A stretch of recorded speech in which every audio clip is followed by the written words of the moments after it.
Ayer nosotros contábamos el triunfo, bueno, las elecciones que hubo en Estados Unidos, con los triunfos demócratas en muchos lugares, y particularmente el triunfo de Mamdani, ¿cómo era el nombre? Zohran Mamdani. Hay audios, muchas publicidades de él burlándose de cómo de la dificultad para pronunciar un... Hay algo ahí en la combinación de letra que no sé qué es. ¿A vos te sale Mamdani? Mamdani. ¿Te sale No fácil? sé si. No, es que no lo leí. Es así. Zohran Mamdani. Mamdani. Sí, perfecto. No sé cómo, Bueno, sé cómo son las letras del apellido. A o sea, mí no me sale decir pañuelo. La ñ. ¿Pañuelo? No debe ser buñuelo. Esa combinación me es muy difícil. Se ve que ¿Cómo se escribe? Hay algo ahí. hay algo ahí. Voy a analizarlo. Bueno, lo que quiero decir, que ayer nosotros contábamos algo que es muy relevante, fue muy importante en el mundo, que son los triunfos demócratas en distintos lugares y particularmente el triunfo de Mamdani en Nueva York. El triunfo de Mamdani en Nueva York desató en la Argentina una ola, es parte de un debate internacional que a nosotros nos atraviesa mucho. ¿Por qué? Porque las mismas cosas que dice Milei de Mamdani, la dicen acá, Trump de Mamdani, las dice Milei acá, ponele de Kicillof, o de casi todo el mundo. Últimamente en un momento hasta Feynman le dijo, vos tenés una mirada marxista. En general, hay algo que es muy interesante en las consecuencias o el debate que se produjo, que es que expresa un debate que atraviesa muchos países. Y ese debate por momentos se hace muy loco, se aceptan como cosas naturales algunos argumentos que realmente no deberían ser naturales, e incorpora un nivel de prejuicio ideológico, de brutalidad, de ignorancia y al mismo tiempo de racismo que a mí me tiene muy sorprendido. A ver, ayer cuando Trump habló en el mismo foro donde va a hablar Milei hoy, en el American Business Forum, así se llama, ¿no? En Miami. Y lo que dijo Trump, básicamente, ahora lo vas a escuchar, es que Mamdani no solamente es comunista, sino que los demócratas son comunistas y que quieren que Estados Unidos sean como Cuba y Venezuela. Entonces vos decís eso y lo primero que te sale decir es, este tipo está loco. Los demócratas gobernaron 1000 veces Estados Unidos y nunca transformaron a Estados Unidos en Cuba y Venezuela, ni lo quieren transformar, pero no tiene nada que ver. Hay dos cosas que uno se pregunta. Primero, si Trump cree eso, o sea, si Milei cree eso cuando acusa de comunistas a todo el mundo, o si en realidad lo que está pasando es que lo utiliza como argumento electoral para decir, fíjense, estos tipos son locos, son comunistas, y hay un montón de gente que le cree que por eso lo vota. O sea, ¿es una convicción, es una estrategia electoral o es una mezcla de las dos cosas?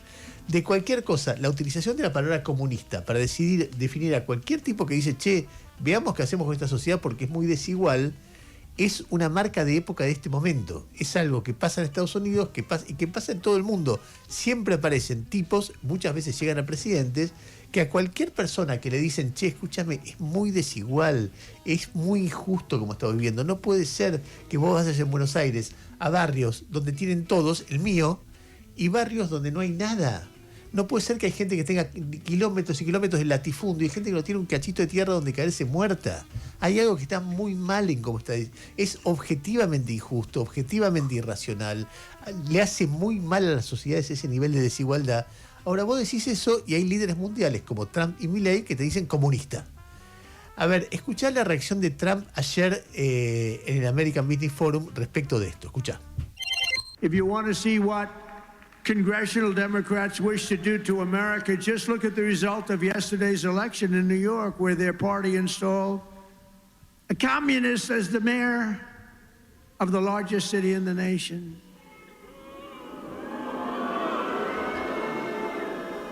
Remember, I've said we will never have a socialist elected to any post in our country. I used to say that, and I was right.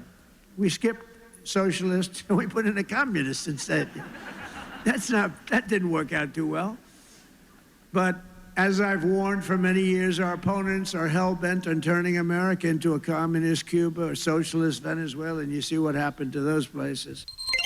Bueno, ustedes escucharon las palabras claves, los que tienen inglés entendieron las palabras claves: Cuba, comunista, Venezuela, socialista. Él lo que dice es, si quieren ver qué va a pasar en el Congreso, si ganan los demócratas, vean lo que pasó ayer en Nueva York, donde pusieron un comunista a manejar la ciudad más importante del mundo. Yo siempre dije que no iba a haber un socialista gobernando los Estados Unidos y tuve razón, no hubo un socialista, ahora pusieron un comunista. y todos se ríen del chiste. Y lo abuchean, y después dice, lo que quiere decir esto es que el Partido Demócrata entero, ahí hay una estrategia electoral, obviamente, lo que quiere hacer es transformar Estados Unidos en Cuba, Venezuela, y fíjense cómo le fue a esos países para entender lo que quiere hacer.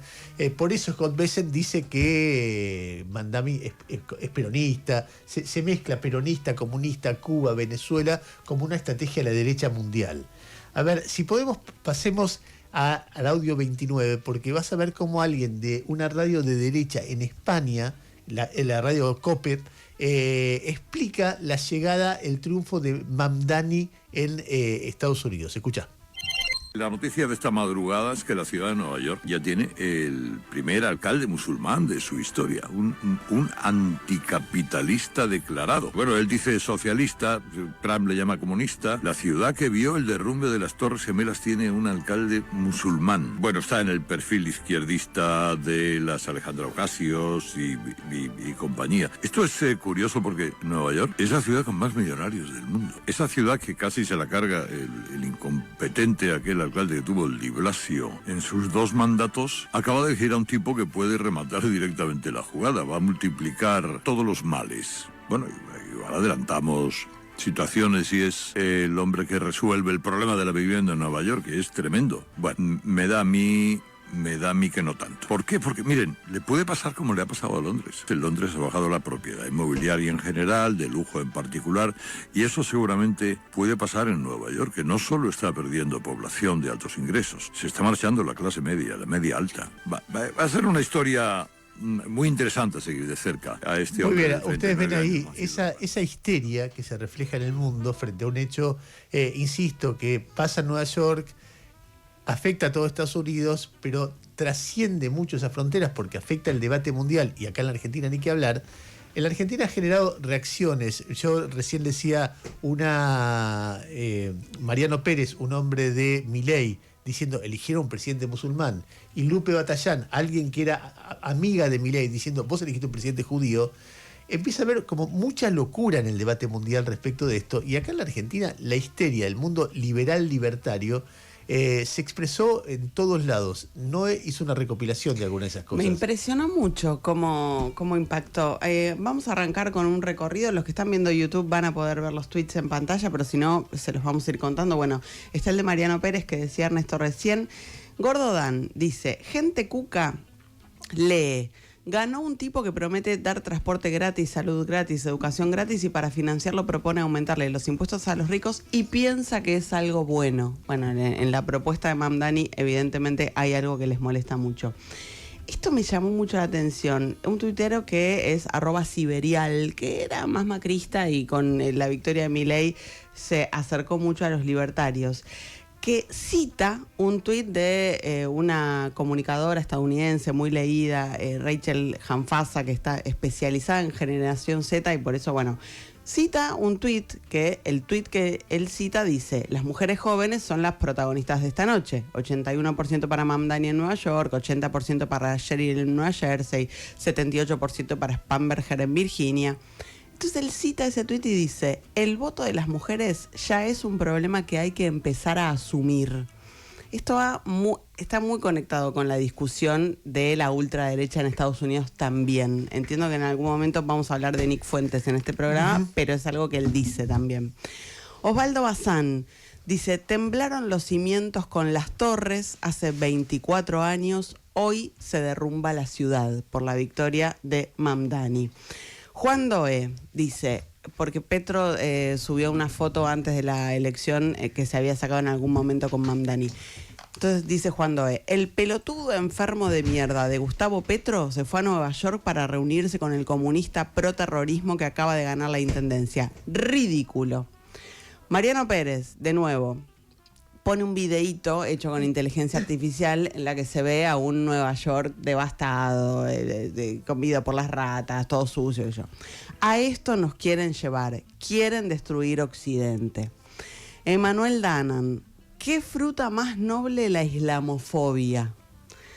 Ramiro Marra, dice de Mamdani, comunista, musulmán y nacido en Uganda, Nueva York está destinado al fracaso. Juliana Santillán, diputada nacional. Paralelo con el peronismo y riesgo cuca del flamante alcalde de Nueva York, Zoran Mamdani, dice: la analogía más directa es que quiere hacer más peronismo, congelando rentas. La propuesta de Mamdani, bueno, y ahí detalla la propuesta, dice: esto es lo que ha impulsado el peronismo en la Argentina. Estas cuestiones son vistas por Milei como perjudiciales para la inversión y el mercado inmobiliario. Bueno. Vamos a Stephen King, porque claro, esto es un poco mundial, de la ultraderecha mundial. Stephen King cita el tuit de alguien que, igual que los libertarios acá, dicen: ¿cómo puede ser que la ciudad que sufrió el mayor ataque terrorista islámico de la historia ahora vote por un alcalde musulmán? Y Stephen King, que tiene mucha ironía, dice: lo que pasa es que él no atacó a las Torres Gemelas, tenía 10 años en ese momento. Bueno, Johnny Viale, lo hemos mostrado ayer, que tuitea pobre Nueva York y una foto de la Estatua de la Libertad con la burka y la cara tapada. Agustín Romo, que dice: acaba de ganar la alcaldía de la ciudad de Nueva York un comunista musulmán de 35 años que propuso transporte gratis, salud gratis, educación gratis, supermercados gratis, y para financiarlo propuso aumentar exponencialmente los impuestos. Una locura. Era impensado que en Nueva York gane un comunista que profesa el Islam, sobre todo después del ataque terrorista del 11 de septiembre. Pero bueno, las fronteras abiertas y la inmigración descontrolada proveniente de países con culturas diametralmente opuestas lo hicieron posible. El multiculturalismo es el cáncer de la civilización occidental, por eso es tan importante controlar las fronteras y la inmigración en la Argentina, dice, en esta jarra loca de conceptos en la que siempre terminan traficando cuál es su visión para gobernar la Argentina. A ver, dos cosas que me parece importante contar. Ustedes saben que yo soy judío. Como soy judío, y además que soy descendiente, no directo, pero sí primos de mi papá, tíos de mi papá, pasaron por el Holocausto, para mí y para mi familia, la creación del Estado de Israel fue un hecho realmente muy importante, muy de dar seguridad, de dar cobijo, de tener de alguna manera un refugio o una idea de que alguien te podía defender. Imagínense una familia que fue diezmada por el Holocausto. Con lo cual, para mí, la existencia del Estado de Israel es un tema importante en mi formación, en mi vida. Por eso soy muy cauto cuando hablo del conflicto de Medio Oriente. Y entonces, en mi visión, vos me decís la palabra musulmán, lo que me genera en principio es como un prejuicio, como una reacción. Son los que están del otro lado de la frontera y los que de repente quieren que... Ahora, cuando vos vas creciendo en la vida y vas conociendo un poco lo que pasa, vos te das cuenta que las cosas son muy complejas. Y entonces los musulmanes son 1.000 millones. O sea, no son los que... asociar musulmán a Torres Gemelas es un disparate. De hecho, la mayor parte de los países musulmanes, Egipto, Jordania, Arabia Saudita, tienen una paz firmada con Israel, o de hecho tienen una relación pacífica con Israel hace varias décadas. O sea, pensar musulmán terrorista es un nivel tan prejuicioso como pensar judío que domina el mundo. Y como a mí nunca me gustó que, a ver, si un judío es electo en México, Claudia Sheinbaum, y alguien le dice: mirá, eligieron una judía, a mí me parece muy prejuicioso, me parece horrible que digan eso. Es una persona, ser judío no es un demérito, etc. Hay judíos buenos, judíos malos, judíos más o menos, como todo en todo el mundo. Y es lo mismo que pasa con los musulmanes. ¿Cómo vas a insultar a un tipo porque es musulmán? Hay que ser un tipo prejuicioso, racista, un poco miserable para hacer ese tipo de cosas. O sea, el vínculo entre Torres Gemelas y Mamdani es un vínculo disparatado. Por eso lo votan, porque no piensan eso, pero la utilización de eso como prejuicio es realmente una porquería, es algo que está mal, que está realmente mal. Después hay toda una acusación, como hace la derecha siempre, para decir, bueno, si fulano de tal es de izquierda, está con Venezuela y quiere hacer un régimen venezolano. Entonces le preguntan 20 veces, ¿es una dictadura? ¿Es una dictadura? Ponele que él no es categórico respecto de eso. Como Trump no es categórico repudiando bombardeos en Gaza. Como siempre, ¿viste? Cada líder tiene su vínculo de relaciones, qué cosa quiere decir y qué cosa no. Ahora, que un tipo, yo prefiero que alguien diga que es una dictadura Venezuela, pero que un tipo no lo diga, no lo transforma en alguien que va a transformar ese país en Venezuela, ni que Trump no repudie lo de Netanyahu en Gaza, no lo transforma en alguien que va a bombardear niños o no sé, en Estados Unidos. A ver, los principales mensajes que tiene este hombre son mensajes que son muy nobles. Defender a los inmigrantes que están siendo cazados por policías y militares norteamericanos sin que hayan hecho nada y deportados a sus países de manera brutal, como si fueran enemigos de la humanidad, gente muy humilde. Está bien pararse frente a eso, pero eso no lo digo porque yo sea comunista, que de verdad, si vos me decís qué pienso del comunismo, me parece una porquería. Es decir, yo siempre fui anticastrista, anticomunista, pero en contra de la dictadura venezolana desde el primer momento. A ver, los dirigentes de la comunidad venezolana acá lo saben porque siempre les di bola, o sea, no tengo nada que ver con ninguno de esos regímenes. Diría, si vos me decís, sin ser un tipo de derecha, no con los argumentos de derecha, pero a mí me parece tan horroroso lo que se ha dicho en nombre del comunismo que yo me defino como un anticomunista. Ahora, decirle, así como tenía prejuicios o tengo prejuicios porque soy judío respecto del mundo musulmán. Ahora, si vos le decís comunista a cada uno que te dice, che, es injusto lo que está pasando, y ahí ya me da ganas de decir, somos todos musulmanes y comunistas. A ver, hay una vieja historia que tiene que ver con el Mayo francés. El líder del Mayo francés era un judío alemán. Cuando hubo una revuelta en 1968, lo explico muy vagamente. Entonces lo acusaban de ser judío alemán. Y la consigna que empezó que se hizo famosa en aquel momento es: somos todos judíos alemanes. Y a mí me da ganas de decir hoy, somos todos musulmanes comunistas, porque y yo soy judío, soy anticomunista, pero cuando te dicen de este tipo de cosas te ganan a decir, pero están locos, que discutan las políticas. Si fueran francos, dirían, a mí me gusta la desigualdad. A mí me gusta que persigan inmigrantes. A mí me gusta que las mujeres sean agredidas. A mí me gusta todas esas cosas, que marginen a los homosexuales. A mí me gusta que la gente no tenga donde vivir mientras otros vivan en palacios. Digan eso y entonces discutamos. ¿Por qué? Porque es más eficiente, porque la alternativa está mal, porque, qué sé yo, la discusión sobre si hay que congelar alquileres o no, es una discusión muy legítima, pero por supuesto, lo que dice Juliana Santillana, funciona o no funciona, porque de repente el mercado se retrae, entonces los alquileres son más caros y generas el efecto contrario. ¿Cómo se regula la sociedad capitalista? Es un tema hiper complejo. Estamos discutiendo eso. Ahora no me vengan con que cada vez que uno dice, che, es injusto lo que estamos viviendo, sos un musulmán comunista culpable de las Torres Gemelas. Están todos locos, la verdad están todos locos. A ver, por eso es importante un enfoque más o menos razonable. Yo les quiero mostrar algo que tal vez sea muy raro y muy interesante para mostrar lo complejo que es todo. Un tema central donde este muchacho Mamdani tiene que dar explicaciones es, che, pero vos sos un terrorista. Él fue muy pro-palestino. Ahora, así como un joven musulmán tiene todo el derecho del mundo a decir, che, están oprimiendo a los palestinos, no me gusta, ¿por qué no lo sería? Como alguien, un joven como yo, que es heredero de una familia que sufrió el Holocausto, tiene derecho a defender a Israel, y no es un demérito. En todo caso, son posiciones en un conflicto muy complejo. Que alguien sea pro-israelí o sionista, para mí no es un demérito, es una posición, y que alguien sea pro-palestino es una posición. A ver si entendemos un poquito que la gente puede tener distintas posiciones en la vida.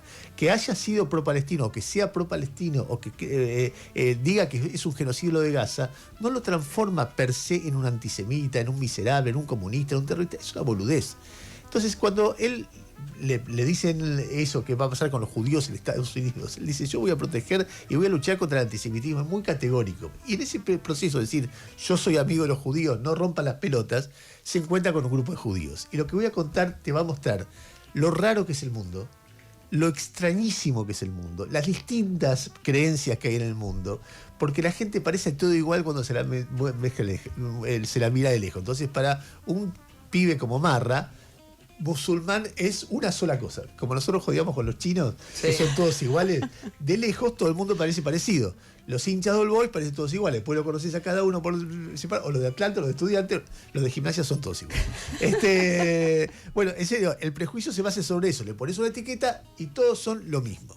Bueno, entonces ayer Zoran Mamdani, el musulmán terrorista, comunista y todas esas cosas increíbles peronista, que dice. peronista. The name is Mamdani. The name is Mamdani, para que se te quede. Bueno, cuestión es que se reunió con un grupo de judíos ortodoxos. Lo que vas a ver, la imagen, son tipos rarísimos vistos de nosotros. Yo sé que no se habla del cuerpo del otro, pero ves tipo de negro con un sombrero cuadrado Si no arriba. es tu cuerpo, no tienes por qué opinar. Podemos poner, Si no es Cami, tu cuerpo, Carlos, no el tienes video de los por qué judíos opinar. ortodoxos con Mamdani, lo tenemos ahí. Recently met and we Ahí found está, out that mirá. he's Jewish. There was Jewish and Solo de las by the way. trencitas, la barbita, los anteojos, el sombrero cuadrado, y ahí está sentado él comiendo. Y son re amigos, y todos con sombreros raros. Parece una canción de Sale García. Pero bueno, cuestión es que vos ves eso y decís, es amigo de los judíos, por lo tanto es amigo de Israel. Bueno, otra vez un prejuicio. Hay un grupo de judíos ortodoxos, por ejemplo estos, que creen que Israel, hay que combatir a Israel, porque Israel, un Estado judío, solo puede realizarse si antes viene el Mesías. Y como el Mesías no vino, lo que pasa en Medio Oriente con la creación de Israel es una impostura, es algo que va contra las leyes sagradas de la religión judía, con lo cual, incluso dentro de Israel hay grupos en un lugar que se llama Mea Sharim, que son religiosos ortodoxos que creen que el sionismo es el enemigo. Bueno, con esos tipos se reunió Mamdani. Vos decís, ¿pero cómo? ¿Judíos ortodoxos están en Israel? ¿Son los más judíos los judíos están en Israel? Sí, porque piensan que hay una ley sagrada que y bueno, y tiene Nueva York y tiene una comunidad que son bastante grandes, son algunos miles de tipos que son más judíos que nadie y odian a Israel. Y vos decís, ¿pero eso con qué se come? Y así es la humanidad. Eso con qué se come, te lo preguntás 1000 veces y vas a entender mucho más que poniendo una etiqueta y poniendo el mismo nombre a todo el mundo y decir, es musulmán, por lo tanto bombardeó las Torres Gemelas, pero... Ay, mamita. Hubo varios tweets también de publicaciones o congregaciones judías de Nueva York también diciendo, somos amigos de Mamdani, está todo bien con Mamdani. Y de los otros también. De los otros también, muchísimos, claro. Que también uno dice, bueno, este tipo fue pro-palestino, ¿qué hacemos? ¿No será antisemita? Por lo menos advirtámoslo. Y de repente se ponen a hablar y se entiende, porque la agenda de él no tiene que ver con Medio Oriente, o es lo que me parece. A ver, había algo más para decir de esto, pero bueno, me lo tragaré porque no... Bueno, simplemente Mamdani, escuchá, en el audio 21, ¿qué explica de cuando le preguntan, pero vos sos comunista? Te dijo comunista Trump. No fue ayer que Trump le dijo por enésima vez comunista, pero es interesante escuchar porque una vez más comunista, musulmán, terrorista, comunista, musulmán, terrorista, escuchá. He called you a communist. Because he's the president, I want to give you a chance to respond directly to him. How do you respond? Are you a communist? No, I am not. And I have already had to start to get used to the fact that the president will talk about how I look, how I sound, where I'm from, who I am, ultimately because he wants to distract from what I'm fighting for. And I'm fighting for the very working people that he ran a campaign to empower that he has since then betrayed. And when we talk about my politics, I call myself a democratic socialist in many ways inspired by the words of Dr. King from decades ago, who said, call it democracy or call it democratic socialism, there has to be a better distribution of wealth for all of God's children in this country. And as income inequality has declined nationwide, it has increased in New York City. And ultimately, what we need is a city where every single person can thrive. Bueno, a ver, le dicen, el presidente te dijo comunista y quiero darte la posibilidad de responder. Entonces él dice, a ver, me tengo que acostumbrar, ya sé que ahora me tengo que acostumbrar a que el presidente opine sobre cómo me visto, cómo me peino, cómo camino, cómo pienso, etcétera, etcétera, etcétera. Entonces él dice, no, yo no soy un comunista, la verdad que no soy un comunista, yo me llamo un socialista democrático, y poniendo en las palabras de Martin Luther King, Citier le dice, llamalo socialista, llamalo democrático, lo que estoy diciendo es que es muy injusto lo que está pasando. Y estoy hablando de los intereses de la clase trabajadora. No puede ser que haya gente que tiene tanto, pero tanto, pero tanto, pero tanto, y gente que tiene tan poco, pero tan poco, pero tan poco, pero tan poco. Entonces, una y otra vez diciendo, discutamos lo que hay que discutir, que es la inequidad del sistema, y otra vez la inequidad del sistema, y otra vez la inequidad del sistema. Eso estamos discutiendo. La Argentina está en un proceso económico muy particular, que no tiene nada que ver con el norteamericano. Allá están discutiendo en una sociedad estable cómo son los salarios y cómo se está acumulando la riqueza. Acá estamos discutiendo la inflación. Es otra cosa, y tal vez la mirada esta de Milei, si resuelve el problema de la inflación, no sea tan dramática, aunque si tuviera una mirada de entender la desigualdad que hay, tal vez pudiera ser un combate con la inflación donde todos estemos poniendo un esfuerzo más equitativo que estemos poniendo. Porque si por un lado se olvida de los discapacitados y por otro lado le rebaja el impuesto a los ricos, eso es una mirada de cómo se expresa un proceso. Pero la discusión sobre la desigualdad es una discusión que trasciende eso. En serio, vayan un rato a Barrio Parque y después vayan a la Villa 31 y van a ver la desigualdad que hay. ¿Por qué es eso? Entonces, ¿por qué alguien no lo puede decir? ¿Por qué alguien no puede plantear que un capitalismo mejor, no un comunismo, un capitalismo mejor, es un capitalismo que integra todo, que todo el mundo tiene vivienda, que todo el mundo tiene, y que las leyes del mercado pueden resolver una parte, pero después hay una mirada que puede resolver otra. Hay una cosa mucho más profunda que se está discutiendo por fuera del tema Mamdani, por fuera, que además, qué sé yo, quién es Mamdani, por ahí es un desastre, el tipo, andás a ver, no me sale ni el nombre. Estamos discutiendo otra cosa. The name is Mamdani. M-A-M-D-A-N-I. The name is Mamdani.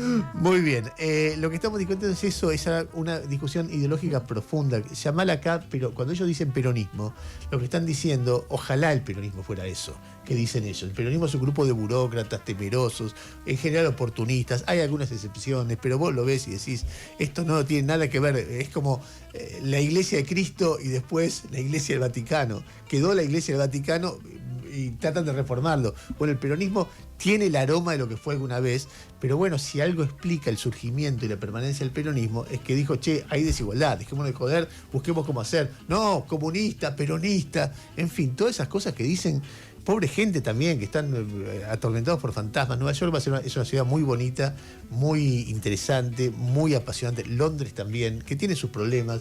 Ha habido problemas toda la vida en Londres y en Nueva York, siguen siendo ciudades hermosas. El alcalde de Londres, que es musulmán, fue reelecto 3 veces, no bombardeó a nadie, no mató a ningún judío, no transformó eso en comunista. En todo caso, hay procesos que son complejos en las sociedades, cómo hacer para aceptar muchos inmigrantes, poco, un montón. Son todos temas re complejos. Ahora, si lo resolvés de la consigna, del prejuicio, desde la barbarie ideológica, y no vas a aportar muchísimo. Pero claro, son demagogos, en fin, una cosa realmente muy baja en términos de discusión de política. A ver, en la agenda informativa hay varias cosas, diría yo que varias cosas interesantes. A mí me resultó, son muchas y vamos a ir recorriéndolas con el correr de la mañana, pero a ver, una que estamos todos rastreando dónde está la guita de Bessent, porque la guita entró, parece, y parece que salió. El problema es que no está rastreada y entonces hay toda una investigación que está haciendo Noelia Barral Grijera y un grupo de investigadores contratados al efecto para decir, che, ¿qué carajo pasó con esos 2.000 palos? No es poca plata, son 2.000 palos. ¿A qué conclusión ha llegado tu investigación? Mi grupo de sabuesos llegó a la conclusión de que Bessent ganó muy buena guita en menos de un mes. En la Argentina tenía razón cuando dijo, voy a apostar por el peso y voy a ganar. Capaz teniendo información privilegiada y pudiendo influir sobre el valor del dólar en Argentina, es más fácil. Todo indica, hay mucha opacidad, no hay información oficial, pero todo indica que Bessent ya volvió a comprar dólares, dejó los pesos y ganó entre 4% y 10% en dólares en menos de un mes, que fue lo que duró su estadía en pesos. ¿Qué pasa? Bajó el stock de estas letras remuneradas en moneda nacional que el Banco Central había emitido hace una semana y que cuando las emitió todos dijimos, acá está la guita de Bessent. Bueno, ese stock bajó en 3.000 billones de pesos, unos 2.080 millones de dólares. Entonces ahora todos estamos diciendo, ya no está más la guita de Bessent acá, volvió a comprar dólares. La estimación del mercado es que obtuvo una ganancia que rondó el 10%, considerando no solamente la renta de esa letra remunerada, sino que el dólar bajó después de las elecciones y ahí pudo hacer una diferencia. O sea, él vendió dólares a 1.500 y los recompró a 1.400. Exacto. Entonces, esa diferencia es que compraste más dólares con los mismos pesos. Y en el medio la letra era remunerada, claro, entonces o sea, esos pesos interés. Te daban un interés. Bueno, hay también una duda respecto de si con esta letra lo que pasó fue una activación parcial del swap por el valor de esos 2.000 millones de dólares, porque los 2.000 millones de dólares no parecen haber salido de la Argentina. Pero insisto, todos son suposiciones, estimaciones, mirando la información oficial, porque no hay nada concreto que el gobierno informe respecto de esto. Lo que sí aparece es una declaración de Jamie Dimon, el capo a nivel mundial del JP Morgan. ¿Te acordás que, anuncia Scott Bessent que además del swap de 20.000 millones, estaba buscando que varios bancos privados le presten a la Argentina otros 20.000 millones de dólares? Y en algún momento, antes de la elección, nosotros contamos que aparecieron algunas dudas con esto porque esos bancos privados estaban diciendo, ¿quién me garantiza este crédito? ¿Pone la garantía Estados Unidos? ¿Pone la garantía Argentina? Bueno, ayer Jamie Dimon habla en una entrevista muy extensa con la agencia Reuters en Estados Unidos y le preguntan por este préstamo de 20 mil millones a la Argentina y él dice, ya no lo necesitan. Tal vez no sea necesario que juntemos esa plata, porque a la Argentina le va a ir bárbaro. Si lo necesitan, lo vamos a buscar, pero creo que no lo necesitan. Entonces parece que, bueno, finalmente no se va a concretar ese préstamo. A ver, 20 déjeme millones. contarles algo que enmarca lo que no está contando. Hay algo que cambió muy fuerte después de las elecciones. ¿Qué significa? Todos los días no estamos hablando, che, sube el dólar, baja el dólar, sube la reserva, baja la reserva. Hay algo que se desinfló como tema angustiante. ¿Por qué pasó eso? Y pasó por dos razones. La más importante es que de repente apareció el tío Scott, apareció Trump y dijo, yo voy a poner la guita en la Argentina que sea necesaria para que no haya ninguna crisis. Entonces eso desactiva la posibilidad de que haya una crisis, porque si tarde o temprano va a aparecer la guita, con lo cual la idea de que el dólar se va a la mierda deja de ser una idea muy importante y entonces cualquiera que tenga pesos, puede decidir. Los más conservadores comprarán dólares porque ahorran en dólares, porque se van a viajar al exterior en dólares, eso no va a dejar de existir. Pero después hay otros que dicen, che, acá me están dando interés y yo no veo que el dólar vaya a subir tanto. Con lo cual, vendo dólares y pongo la plata, o si tengo ahorros, pongo un cacho en plazo fijo y un cacho en un bono y un cacho en dólares y me gano una diferencia en dólares y alguna vez vuelvo. Eso se llama carry trade o se llama simplemente ver qué es lo que pasa. Al no haber la expectativa de crisis, tal vez baje la tasa de interés, tal vez haya un poco más de actividad, porque si la expectativa de crisis, la corrida, te genera un parate, es obvio que cuando se corre, se cambia la situación, en lugar de parate te genera un poquito de movimiento. Eso no dice nada del modelo a largo plazo, pero sí quita algo que es muy pernicioso para un país, que es la sensación de que se viene una crisis en algún momento. Porque claro, si vos pensás que se viene una crisis en algún momento, compras dólares y te los sostenés. Si pensás que tenés un poco más de espacio, tal vez lo vendés y haces una reforma en tu casa o compraste algo y eso es movimiento. Entonces, de repente nos vamos a encontrar en algunos meses, o por lo menos en la mirada optimista, sobre las cuales ahora hay algunos puntos de los cuales agarrarse, algunos meses donde haya equilibrio. Después, frente a eso, ¿cuánto tenés que pagar de deuda? Que es un estrés muy fuerte para una sociedad que tenés que pagar deuda. ¿Cuánto te refinancia el mercado? ¿Cuánto no? ¿Cuánto con el correr del tiempo, dado este nivel del dólar, la gente compra dólares, sigue comprando? ¿Cuánto de exportación? ¿Cuánto de importación? Es una fórmula un poco compleja con la que el gobierno se tendrá que enfrentar y después el modelo de sociedad, mil cosas. Pero despejado el momento de crisis, lo que corresponde decir, porque es lo que está pasando, es que hay un momento más de equilibrio. Y después vos tenés, salario, el consumo, los quilombos de siempre de la Argentina y los quilombos de siempre de un plan con esta mirada. Pero hay algo que ha cambiado que corresponde decirlo y en el medio Scott Bessent se hizo una diferencia. A ver, hay varias cosas muy interesantes, vamos a ir cerrando, pero simplemente para marcarlo. Hay un debate, dos debates que parecen muy distintos entre sí, pero que tienen puntos de contacto. Hay una inundación muy fuerte en el interior de la provincia de Buenos Aires. Y yo escuché muchos productores reclamando, che, ¿dónde está el Estado Nacional? ¿Dónde está el Estado Provincial? Más el nacional que el provincial. Después vamos a tratar de, no estuve mirando a ver quién tiene razón en la argumentación de, hay una obra que es la obra del Río Salado. Estoy hablando de algo que no entiendo nada, que se paró. Y entonces hay acusaciones recíprocas. Bullrich, por supuesto, dice lo suyo. El gobierno de la provincia, Cato Podis, dice lo suyo. Y después vamos a contar ese debate. El otro tema que está vinculado a esto, vos decís, es estrambótico. No, créanme que está vinculado. Ayer el presidente del Mercado Libre, o el CEO, que no es Galperín, sino otro que se llama, no me acuerdo, después te lo digo, de la Serna, bien. Impresionante. De la Serna salió y dijo, che, protéjame porque los chinos me están matando. O sea, las plataformas chinas venden productos baratos y tiene que ver porque si no nos protegemos le estamos dando trabajo a trabajadores chinos, dijo. Las dos cosas son muy interesantes. ¿Por qué? Porque hay un dogma que estamos defendiendo en la Argentina hace un tiempo, estamos aplicando, que es que el Estado no hace obras. La gente ha votado eso, con lo cual Milei puede responder a los productores de la provincia de Buenos Aires que se quejan por la falta de obras, y bueno, júntense y háganlas, porque es lo que votamos. No sé si ellos, los que están hablando, es lo que votaron, no sé si los que la sufren es lo que votaron, pero la sociedad votó eso. Entonces, lo que estamos viviendo no es algo que es solo culpa de Milei, es algo que la sociedad votó. No hagan obras, estamos de acuerdo, lo votamos una vez cuando lo proponían, 2 años después cuando lo vimos, y la consecuencia de no hagan obras es eso. Entonces, o cambiamos la mirada y por lo tanto el gobierno, o aceptamos esa mirada y haces una vaquita y haces eso.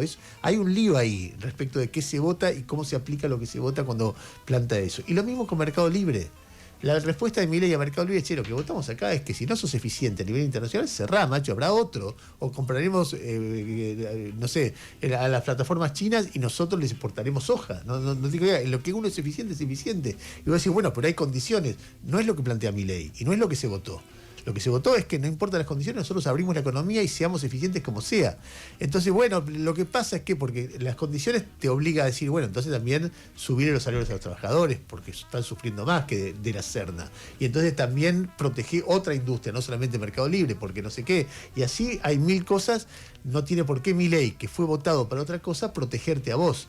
Yo creo que el Estado debe proteger un poco a la industria, depende cuánto, depende cómo, como siempre, y debe hacer obras públicas.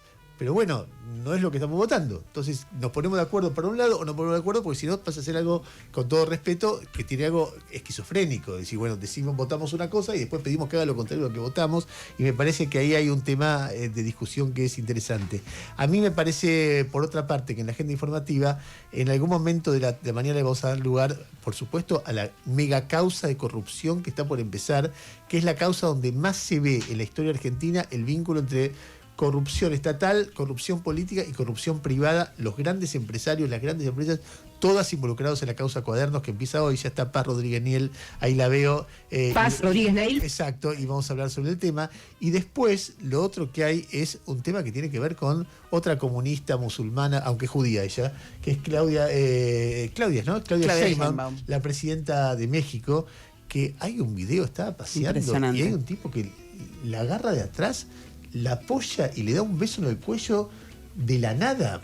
Y la manosea. Sí, la manosea. Y la manosea es una cosa espantosa, pero una presidenta, ella lo denuncia diciendo, es lo que vivimos las mujeres toda la vida. Y uno realmente cuando escucha nadie es agredida por ser mujer, son agresiones, etcétera, no hay mujer que yo conozca que no le haya pasado algo así. Es decir, de que se la muestran en un colectivo, la apoyan en un museo, la toquetean en un tren, pero no hay mujer, pero cada vez que yo pregunto, ¿a vos te pasó? Miles de veces te dicen, miles de veces. Eso que se vio en el video, lo estás viendo en este momento. A ver, pongámoslo de nuevo del principio porque yo me lo perdí, porque es muy impresionante. Ella está haciendo...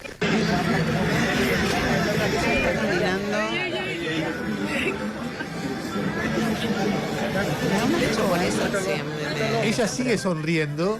Claro, se molesta un poco. Porque ella dijo que terminó haciendo la denuncia, que primero como que capaz lo iba a dejar pasar, pero dado las situaciones de si yo soy la presidenta y me pasa esto, digamos, tengo que también marcar, digamos, la diferencia, y es algo que viven todas las mujeres, por eso dijo que iba a hacer la denuncia. ¿A vos te pasó en público alguna vez que en un colectivo, en un tren, en un cine, alguien... De hecho, tengo el recuerdo.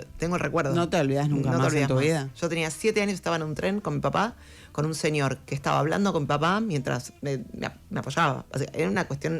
Tengo la sensación. ¿Te da un asco? Asqueroso. 1000 cosas. Te la muestran, pasan con un auto despacito, bajan la ventanilla, masturbándose. Me pasó en Mendoza también. Estaba yendo, me acuerdo en ese momento, fui a hablar a un teléfono público y caminé 2 cuadras en San Martín de Mendoza, y caminé 2 cuadras y pasó un tipo en bicicleta y... También. No, situaciones así constantemente. 1000. Te puedo contar más, o sea... Yo, mi primer trabajo, viajaba en el Está Paz Roca. haciéndome gesto. Claro, yo viajaba en el Roca a las 7 de la mañana. Bueno, también vos viajar en el Roca. ¿A quién se le ocurre nacer en Lomas? El Roca atestado de gente. O sea, imagínate, no te podías ni mover y sabías que te estaban apoyando, y no te podías ni mover ahí adentro. Una locura.